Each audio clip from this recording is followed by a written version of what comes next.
it's probably the most collaborative scheme that I've worked on for a long time. And I think that it had to be because ultimately we were designing a space that had to do multiple things.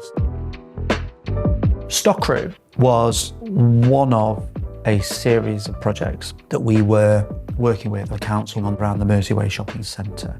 We helped master plan the shopping centre and identify a series of projects, and the Stockroom project was the one that I would actually say out of all of them was probably the most important in terms of the shopping centre regeneration.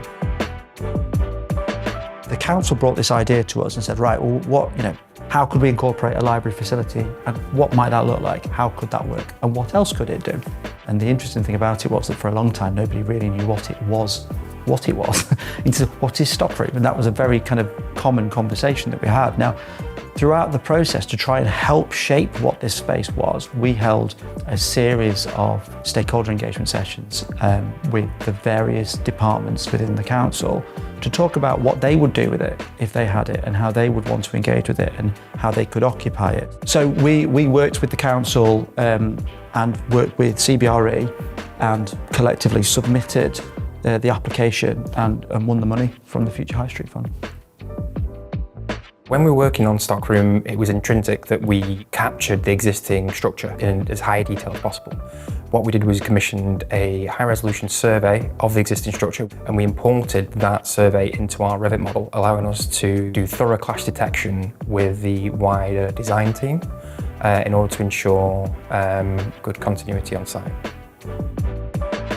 We tried to make use of as much of the existing levels as we could to avoid costly structural intervention. We did this by introducing a system of ramps, minimal intervention in other areas, just to provide one easy flow from one end of Stockroom to the other. We also introduced a feature staircase in the centre of the space, which sits above the cafe. We made use of the existing structural grid in order to form the space for the staircase and the lift, which is a more sustainable approach to this kind of intervention. One of the key client requirements from the outset was that this was a building for the people of Stockport and for everybody. So it had to be fully inclusive and fully accessible.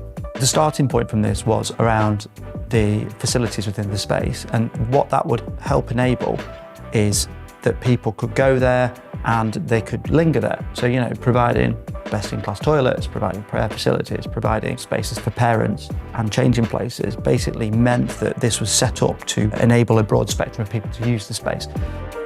The centre, from a footfall point of view, has hit the 250,000 visitor mark within the first 3 months. What has been delivered at Stockroom is something very special. A community and civic hub that demonstrates the upward trajectory that Stockport has seen over recent times.